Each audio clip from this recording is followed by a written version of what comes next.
ಶ್ರೀಕೃಷ್ಣಾಯ ನಮಃ. ವಸುದೇವಸುತಂ ದೇವಂ ಕಂಸಚಾಣೂರಮರ್ದನಂ ದೇವಕೀ ಪರಮಾನಂದಂ ಕೃಷ್ಣಂ ವಂದೇ ಜಗದ್ಗುರುಂ. ಬ್ರಹ್ಮಸ್ಥಾನ ಸರೋಜಮಧ್ಯವಿಲಸಚ್ಛೀತಾಂಶು ಪೀಠಸ್ಥಿತಂ ಸ್ಫೂರ್ಜತ್ಸೂರ್ಯರುಚಿಂ ವರಾಭಯಕರಂ ಕರ್ಪೂರಕುಂದೋಜ್ವಲಂ ಶ್ವೇತಸ್ರಗ್ವಸನಾನುಲೇಪನಯುತಂ ವಿದ್ಯುದೃಚಾ ಕಾಂತಯಾ ಸಂಶ್ಲಿಷ್ಟಾರ್ಧತನುಂ ಪ್ರಸನ್ನವದನಂ ವಂದೇ ಗುರುಂ ಸಾದರಂ. ಶ್ರೀ ಗುರುಭ್ಯೋ ನಮಃ. ಲಂಬೋದರಂ ಪರಮಸುಂದರಮೇಕದಂತಂ ರಕ್ತಾಂಬರಂ ತ್ರಿನಯನಂ ಪರಮಂ ಪವಿತ್ರಂ ಉದ್ಯದ್ದಿವಾಕರಕರೋಜ್ವಲಕಾಯಕಾಂತಂ ವಿಘ್ನೇಶ್ವರಂ ಸಕಲವಿಘ್ನಹರಂ ನಮಾಮಿ. ತ್ವಾಂ ದೇವ ವಿಘ್ನದಲನೇತಿ ಚ ಸುಂದರೇತಿ ಭಕ್ತಿಪ್ರಿಯೇತಿ ಸುಖದೇತಿ ಫಲಪ್ರದೇತಿ ವಿದ್ಯಾಪ್ರದೇತ್ಯಗಹರೇತಿ ಚ ಯೇ ಸ್ತುವಂತಿ ತೇಭ್ಯೋ ಗಣೇಶವರದೋ ಭವನಿತ್ಯಮೇವ. ಶ್ರೀ ಮಹಾಗಣಪತಯೇ ನಮಃ. ಯಾ ಕುಂದೇಂದು ತುಷಾರಹಾರಧವಳ ಯಾ ಶುಭ್ರವಸ್ತ್ರಾವೃತ ಯಾ ವೀಣಾ ವರದಂಡಮಂಡಿತಕರ ಯಾ ಶ್ವೇತಪದ್ಮಾಸನ ಯಾ ಬ್ರಹ್ಮಾಚ್ಯುತಶಂಕರಪ್ರಭೃತಿಭಿರ್ದೇವೈಃ ಸದಾ ವಂದಿತಾ ಸಾ ಮಾಂ ಪಾತು ಸರಸ್ವತೀ ಭಗವತಿ ನಿಶ್ಶೇಷಜಾಡ್ಯಾಪಃ. ಶ್ರೀ ಸರಸ್ವತ್ಯೇ ನಮಃ. ವೇದಾರ್ಥತತ್ವವಿಶದೀಕರಣೇನ ಪುಂಸಾಂ ಉಚ್ಚೈರ್ಗತಿಂ ಜಗತಿ ಯೋ ದಯಾಯ ವಿಧಾತುಂ ರಮ್ಯಾಂ ಪುರಾಣಪದವೀಂ ಪ್ರಣಿನಾಯ ತಸ್ಮೈ ಲೋಕೇಶವೈಭವಪುಷೇ ಋಷಯೇ ನಮಸ್ತಾತ್. ಜಯತಿ ಪರಾಶರಸೂನುಃ ಸತ್ಯವತಿ ಹೃದಯನಂದನೋ ವ್ಯಾಸಃ ಯಸ್ಯಾಸ್ಯ ಕಮಲಕಲಿತಂ ವಾङ्ಮಯಮೃತಂ ಜಗತ್ಪಿಬತಿ. ಶ್ರೀವ್ಯಾಸಾಯ ನಮಃ. ನಾರಾಯಣಂ ನಮಸ್ಕೃತ್ಯ ನರಂ ಚೈವ ನರೋತ್ತಮಂ ದೇವೀಂ ಸರಸ್ವತೀಂ ವ್ಯಾಸಂ ತತೋ ಜಯಮುದೀರಯೇತ್. ಕನಕರುಚಿದುಕೂಲಃ ಕುಂಡಲೋಲ್ಲಾಸಿಗಲ್ಲಃ ಶಮಿತಭುವನಭಾರಃ ಕೋಪಿ ಲೀಲಾವತಾರಃ ತ್ರಿಭುವನಸುಖಕಾರಿ ಶೇಷಶಾಯೀ ಮುಕುಂದೋ ಪರಿಕಲಿತರಮಾಂಗೋ ಮಂಗಲಂ ನಸ್ತನೋತು. ನಮಾಮಿ ಗೋವಿಂದ ಪದಾರವಿಂದಂ ಸದೇಂದಿರಾನಂದನಮುತ್ತಮಾಡ್ಯಂ ಜಗಜ್ಜನಾನಾಂ ಹೃದಿ ಸನ್ನಿವಿಷ್ಟಂ ಮಹಾಜನೈಕಾಯನಮುತ್ತಮೋತ್ತಮಂ. ನಮಸ್ತೆ ಚಕ್ರಹಸ್ತಾಯ ಶಾನ್ಗಹಸ್ತಾಯ ತೇ ನಮಃ. ನಂದಹಸ್ತಾಯ ತೇ ವಿಷ್ಣೋ ಶಂಖಹಸ್ತಾಯ ತೇ ನಮಃ. ಓಂ ನಮೋ ವಾಸುದೇವಾಯ ನಮಃ ಸಂಕರ್ಷಣಾಯ ಚ ಪ್ರದ್ಯುಮ್ನಾಯ ನಮಸ್ತುಭ್ಯಂ ಅನಿರುದ್ಧಾಯ ತೇ ನಮಃ. ಯಾತ್ವರ ಮಂದರೋದ್ಧಾರೆ ಯಾತ್ವರ ನತರಕ್ಷಣೆ ಮಯ್ಯಾರ್ತೆ ಕರುಣಾಮೂರ್ತೆ ಸಾತ್ವರ ಕ್ವಗತಾಹರೆ ಕ್ಷೀರೋ ದಧಾವ ಮರದಾನ ವಯೂಥಪಾನ ಮುನ್ಮತ್ನತಾಮೃತಲಬ್ಧಯ ಆದಿದೇವಃ ಪೃಷ್ಟೇನ ಕಚ್ಚಪವಪುರ್ವಿದಧಾರ ಗೋತ್ರಂ ನಿದ್ರಾಕ್ಷಣೋದ್ರಿ ಪರಿವರ್ತಕ ಶಾಣಕಂಡೂಃ. ಓಂ ಕೂರ್ಮಾಯ ನಮಃ. ಪ್ರಿಯ ಬಾಂಧವರೇ, ನಮ್ಮ ಈ ಶ್ರೀ ಲಾಲಿಕೃಷ್ಣ ಚಾನಲ್ಗೆ ಸ್ವಾಗತ. ಹಿಂದಿನ ವಿಡಿಯೋದ ಮುಂದುವರಿದ ಭಾಗವಾದ ಇಂದಿನ ವಿಡಿಯೋದಲ್ಲಿ ನಾವು ಶ್ರೀ ಕೂರ್ಮ ಪುರಾಣದ 98ನೆಯ ಅಧ್ಯಾಯದ ಉತ್ತರ ಭಾಗದ ವಿಚಾರ ಮಾಡೋಣ. ಈ ಅಧ್ಯಾಯದಲ್ಲಿ ಕೂರ್ಮರೂಪದಿಂದಿರುವ ವಿಷ್ಣು ಪರಮಾತ್ಮನು ಜಗತ್ತಿನ ಪ್ರಳಯಾವಸ್ಥೆಯನ್ನು ಬೋಧಿಸಿದುದು ಎಂಬ ವಿಚಾರ ಮಾಡೋಣ. ಶ್ರೀಕೃಷ್ಣಾಯ ನಮಃ. ಕೂರ್ಮರೂಪಿ ಪರಮಾತ್ಮನು ಹೇಳುತ್ತಾನೆ, ಅಗ್ನಿಯಿಂದ ಲೋಕಗಳೆಲ್ಲವೂ ಸಂಪೂರ್ಣವಾಗಿ ವಶಪಡಿಸಿಕೊಂಡ ತರುವಾಯ ಆನೆಗಳ ಗುಂಪಿನಂತೆ ಸ್ಥೂಲವಾದ ಆಕಾರವುಳ್ಳವುಗಳು, ಮಿಂಚುಗಳಿಂದ ಶೋಭಿಸುವವು ಮತ್ತು ಉಗ್ರಮೂರ್ತಿಯೂ ಆದ ಪ್ರಳಯ ಕಾಲದ ಮೋಡಗಳು ಆಕಾಶದಲ್ಲಿ ಉದಯಿಸುತ್ತವೆ. ಕೆಲವು ಮೋಡಗಳು ಕನ್ನೈದಿಲೆ ಹೂವಿನಂತೆ ನೀಲವರ್ಣವುಳ್ಳವುಗಳು, ಮತ್ತೆ ಕೆಲವು ಕುಮುದ ಪುಷ್ಪದಂತೆ ಬಿಳಿಯ ವರ್ಣವುಳ್ಳವುಗಳು, ಮತ್ತೆ ಕೆಲವು ಧೂಮ್ರವಾದ ವರ್ಣವುಳ್ಳವುಗಳು ಹಾಗೂ ಇನ್ನು ಕೆಲವು ಪೀತವರ್ಣವುಳ್ಳವುಗಳು ಆಗಿರುವವು. ಹಾಗೂ ಮತ್ತೆ ಕೆಲವು ಮೇಘಗಳು ಗರ್ಧಭ ವರ್ಣದಿಂದಲೂ ಮತ್ತೆ ಕೆಲವು ಅರಗಿನ ರಸದ ವರ್ಣದಿಂದಲೂ, ಇನ್ನು ಕೆಲವು ಶಂಖ ಮಾಘಮಲ್ಲಿಗೆ ಹೂವುಗಳಂತೆ ಬಿಳಿಯ ವರ್ಣದಿಂದಲೂ, ಮತ್ತು ಕೆಲವು ಜಾತ್ಯಂಜನದಂತೆ ಕೃಷ್ಣವರ್ಣದಿಂದಲೂ ಪ್ರಕಾಶಿಸುವವು. ಹಾಗೂ ಮತ್ತೆ ಕೆಲವು ಮೋಡಗಳಿಗೆ ಮನಶ್ಶಿಲೆಯಂತೆಯೂ, ಇನ್ನು ಕೆಲವು ಮೋಡಗಳಿಗೆ ಪಾರಿವಾಳ ಪಕ್ಷಿಗಳಂತೆಯೂ, ಮತ್ತೆ ಕೆಲವು ಮೋಡಗಳಿಗೆ ಇಂದ್ರಗೋಪ ಕೀಟದಂತೆಯೂ, ಮತ್ತು ಇನ್ನು ಕೆಲವು ಮೋಡಗಳಿಗೆ ಹರಿತಾಲದಂತೆಯೂ ನಾನಾ ವಿಧವಾದ ವರ್ಣಗಳಿರುವವು. ಕೆಲವು ಮೋಡಗಳು ಕಾಮನ ಬಿಲ್ಲಿನಂತೆ ಕಾಂತಿಯುಳ್ಳವುಗಳಾಗಿ ಆಕಾಶದಲ್ಲಿ ಉದಯಿಸುತ್ತವೆ. ಹಾಗೂ ಈ ಮೇಘಗಳಲ್ಲಿ ಕೆಲವು ಬೆಟ್ಟಗಳಂತೆಯೂ, ಇನ್ನು ಕೆಲವು ಆನೆಗಳ ಗುಂಪಿನಂತೆಯೂ ಸ್ಥೂಲವಾದ ಆಕಾರದಿಂದ ಕೂಡಿಕೊಂಡಿರುವವು. ಕೆಲವು ಮೇಘಗಳು ಬೆಂಕಿಯ ಕೆಂಡಗಳ ಗುಂಪಿನಂತೆಯೂ, ಮತ್ತೆ ಕೆಲವು ಮತ್ಸ್ಯಗಳ ಸಮೂಹದಂತೆಯೂ, ಹೀಗೆ ಅನೇಕ ಘೋರ ರೂಪಗಳನ್ನು ಹೊಂದಿರುವವುಗಳು ಮತ್ತು ಉಗ್ರವಾದ ಧ್ವನಿಯಿಂದ ಗರ್ಜಿಸುವವೂ ಆಗಿದ್ದವು. ಹಿಂದೆ ಹೇಳಿರುವಂತೆ ನಾನಾ ರೂಪ ವಿಕಾರಗಳಿಂದ ಕೂಡಿದ ಮೇಘಪಂಕ್ತಿಗಳು ಆವಿರ್ಭಾವವನ್ನು ಹೊಂದಿ ಆಕಾಶಾಂಗಣವನ್ನು ಸಂಪೂರ್ಣವಾಗಿ ವ್ಯಾಪಿಸಿದವು. ತರುವಾಯ ಸೂರ್ಯದೇವನಿಂದ ಉತ್ಪನ್ನವಾದ ಮತ್ತು ಘೋರವಾದ ಘರ್ಜನೆಯುಳ್ಳ ಮೇಘಗಳು ಮಳೆಯನ್ನು ಸುರಿಸಿ 7 ಸಂಖ್ಯೆಯಿಂದ ಧರಿಸಿದ ಮೂರ್ತಿಯುಳ್ಳ ಆ ಅಗ್ನಿಯನ್ನು ಶಮನ ಮಾಡುತ್ತವೆ.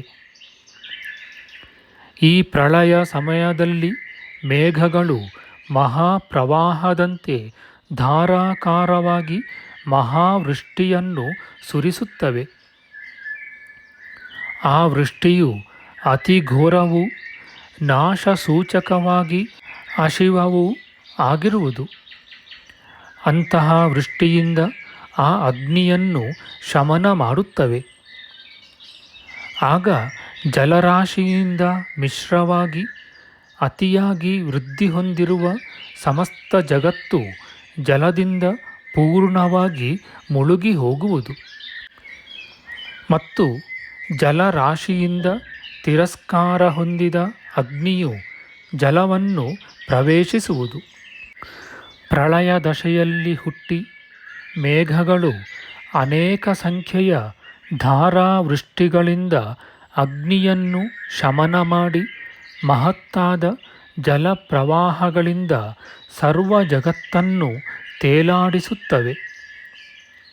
ಪ್ರಜಾಪತಿಯಿಂದ ಪ್ರೇರೇಪಿಸಲ್ಪಟ್ಟ ಮತ್ತು ಮಹತ್ತಾದ ಜಲಪ್ರವಾಹವುಳ್ಳ ಮೋಡಗಳು ಮಹೋದಧಿಯ ತೀರ ಭೂಮಿಯಂತೆ ವೃಷ್ಟಿಧಾರೆಗಳಿಂದ ಈ ಸಂಪೂರ್ಣ ಜಗತ್ತನ್ನು ಪೂರಣ ಮಾಡುತ್ತವೆ.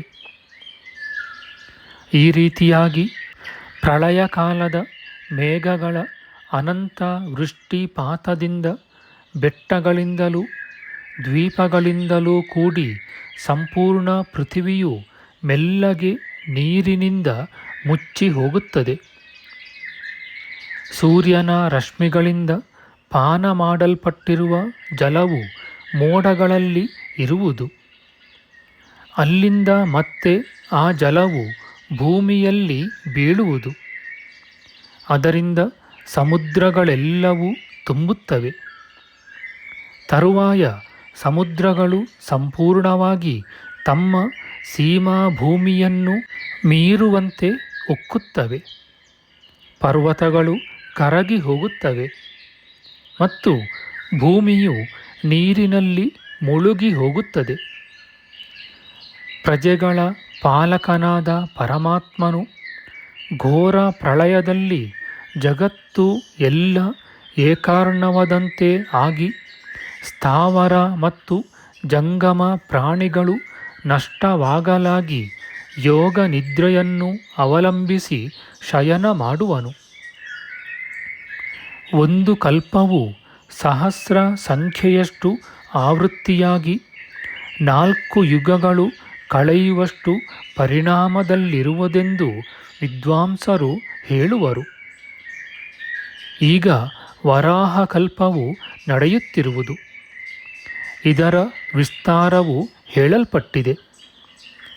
ಮಹಿಮೆಯ ವಿಮರ್ಶಕರಾದ ಮುನಿಗಳಿಂದ ಬ್ರಹ್ಮ ವಿಷ್ಣು ಶಿವ ಸ್ವರೂಪವಾದ ಸಂಖ್ಯೆಯಿಲ್ಲದಷ್ಟು ಅನಂತ ಕಲ್ಪಗಳು ಪುರಾಣಗಳಲ್ಲಿ ಹೇಳಲ್ಪಟ್ಟಿರುತ್ತವೆ. ಈ ಕಲ್ಪಗಳ ಪೈಕಿ ಸಾತ್ವಿಕವಾದ ಕಲ್ಪಗಳಲ್ಲಿ ಶ್ರೀಮನ್ನಾರಾಯಣನ ಮಾಹಾತ್ಮ್ಯವು ಅಧಿಕವಾಗಿರುವುದು. ತಾಮಸ ಕಲ್ಪಗಳಲ್ಲಿ ಈಶ್ವರ ಮಾಹಾತ್ಮ್ಯವು ಅಧಿಕವಾಗಿರುವುದು ಮತ್ತು ರಾಜಸ ಕಲ್ಪಗಳಲ್ಲಿ ಬ್ರಹ್ಮದೇವನ ಮಾಹಾತ್ಮ್ಯವು ಅಧಿಕವಾಗಿರುವುದೆಂದು ಹೇಳಲ್ಪಟ್ಟಿದೆ. ಈಗ ನಡೆಯುತ್ತಿರುವ ಈ ವರಾಹ ಕಲ್ಪವು ಸಾತ್ವಿಕ ಕಲ್ಪವೆಂದು ಸಮ್ಮತವಾಗಿದೆ. ಇನ್ನೂ ಇತರ ಅನೇಕ ಸಾತ್ವಿಕ ಕಲ್ಪಗಳು ಇರುವವು. ಅವುಗಳಲ್ಲಿ ನನಗೆ ಮಾಹಾತ್ಮ್ಯಾಭಿಮಾನಗಳು ವಿಶೇಷವಾಗಿರುವುದು. ಯೋಗಾಭ್ಯಾಸ ತತ್ಪರರು ಧ್ಯಾನ, ತಪಸ್ಸು, ಜ್ಞಾನ ಮುಂತಾದ ಉತ್ತಮ ಸಾಧನಗಳನ್ನು ಹೊಂದಿ ಕೈಲಾಸಾದ್ರಿ ವಿಹಾರಿಯಾದ ಈಶ್ವರನನ್ನು ಆರಾಧಿಸಿ ಪರಮಪದವನ್ನು ಹೊಂದುತ್ತಾರೆ. ಮಾಯಾಶ್ರಯನಾದ ನಾನು ಪರತತ್ವ ರೂಪವನ್ನು ಹೊಂದಿ ಈ ಜಗತ್ತೆಲ್ಲವೂ ಏಕಾರ್ಣವ ಪ್ರಾಯವಾಗಿರಲು ಸ್ವಸಂಕಲ್ಪದಿಂದಲೇ ಮಾಯಾರೂಪವಾದ ಯೋಗನಿದ್ರೆಯನ್ನು ಅನುಭವಿಸುತ್ತೇನೆ. ಜನೋಲೋಕದಲ್ಲಿ ವಾಸ ಮಾಡುತ್ತಿರುವವರು ಮಹಾತ್ಮರು ತಪಸ್ವಿಗಳೂ ಆದ ಮಹರ್ಷಿಗಳು ಸ್ವಾಪಸುಖದಲ್ಲಿರುವ ನನ್ನನ್ನು ಯೋಗ ದೃಷ್ಟಿಯಿಂದ ನೋಡುತ್ತಾರೆ. ನಾನು ಪರಮಾರ್ಥ ರೂಪದಿಂದ ಪುರಾಣ ಪುರುಷನು, ಭೂಲೋಕ ಭುವರ್ಲೋಕಗಳಿಗೆ ಪ್ರಭುವು, ವ್ಯಾಪಕನು, ಸಹಸ್ರ ಸಂಖ್ಯೆಯಷ್ಟು ಶಿರ ನೇತ್ರ ಪಾದಗಳಿಂದ ಕೂಡಿದವನು ಮತ್ತು ಅಪಾರ ಮಹಿಮೆಯುಳ್ಳವನೂ ಆಗಿದ್ದೇನೆ. ಈ ಜಗತ್ತಿನಲ್ಲಿ ಮಂತ್ರ, ಬ್ರಾಹ್ಮಣ, ಗೋವು, ದರ್ಭ, ಸಮಿತ್ತು, ಪ್ರೋಕ್ಷಣೆಗೆ ಅರ್ಹವಾದ ಹವಿಸ್ಸು, ಸೋಮಲತೆ ಮುಂತಾದ ಯಜ್ಞಾಂಗ ಸಾಧನಗಳು ಮತ್ತು ವ್ರತವು ನನ್ನ ವಿಭೂತಿಯಿಂದ ಕೂಡಿ ಸಂಭವಿಸಿದೆ ಮತ್ತು ಪ್ರಳಯ ನಿರ್ವರ್ತಕನಾದ ಕಾಲಾತ್ಮನು, ಮಹಾತ್ಮನು, ಪವಿತ್ರನು, ಉತ್ತಮನು, ಯಶೋರೂಪನು, ಮೇಧಾರೂಪನು, ಪ್ರಭುವು, ಸರ್ವರಕ್ಷಕನು, ಗೋವುಗಳ ಪತಿಯು, ಬ್ರಾಹ್ಮಣನು ಮತ್ತು ಮುಖಸ್ವರೂಪನೂ ಆಗಿದ್ದೇನೆ ಮತ್ತು ಅಂತವಿಲ್ಲದವನು, ಸರ್ವರನ್ನು ಉದ್ಧರಿಸುವವನು, ಯೋಗಿಯು, ಸದ್ಗತಿ ರೂಪನು, ಗತಿಯನ್ನು ಹೊಂದಿದವರಲ್ಲಿ ಶ್ರೇಷ್ಠನು, ವ್ಯಾಪನಶೀಲನು, ಸರ್ವ ವ್ಯಾಪಾರ ನಿಯಾಮಕನು, ಕಪಿಲರೂಪನು, ವಿಶ್ವಾಕಾರನು ಮತ್ತು ಅನಾದಿಯೂ ಆಗಿದ್ದೇನೆ. ಹಾಗೂ ಕ್ಷೇತ್ರಜ್ಞ, ಪ್ರಕೃತಿ, ಕಾಲ, ಜಗತ್ತಿನ ಮೂಲ ಮತ್ತು ಅಮೃತವೆಂಬ ಸರ್ವತತ್ವ ಸ್ವರೂಪನೂ ನಾನೇ ಆಗಿದ್ದೇನೆ. ಮತ್ತು ನಾನು ದೇವೋತ್ತಮನು, ಮಾತಾಪಿತೃರೂಪನೂ ಆಗಿರುವೆನು. ನನಗಿಂತ ಬೇರೊಬ್ಬನು ಇರುವುದಿಲ್ಲ. ಮತ್ತು ಆದಿತ್ಯನಂತೆ ಉಜ್ವಲ ವರ್ಣವುಳ್ಳವನು, ಭುವನವನ್ನು ರಕ್ಷಿಸುವವನು, ಸಮುದ್ರಶಾಯಿಯು, ಪುರುಷಾಕಾರನು ಮತ್ತು ಯೋಗಮಯವಾದ ಮೂರ್ತಿಯುಳ್ಳವನೂ ಆಗಿದ್ದೇನೆ. ಯೋಗಾಭ್ಯಾಸ ತತ್ಪರರಾದ ಯತಿಗಳು ಪರಮಾತ್ಮನಾದ ನನ್ನನ್ನು ಸಾಕ್ಷಾತ್ಕರಿಸುತ್ತಾರೆ. ಹಾಗೆ ಸ್ವಸ್ವರೂಪವನ್ನು ಸಾಕ್ಷಾತ್ಕರಿಸಿ ನನ್ನ ಪರಮ ಪದವೆಂಬ ಕೈವಲ್ಯವನ್ನು ಹೊಂದುತ್ತಾರೆ.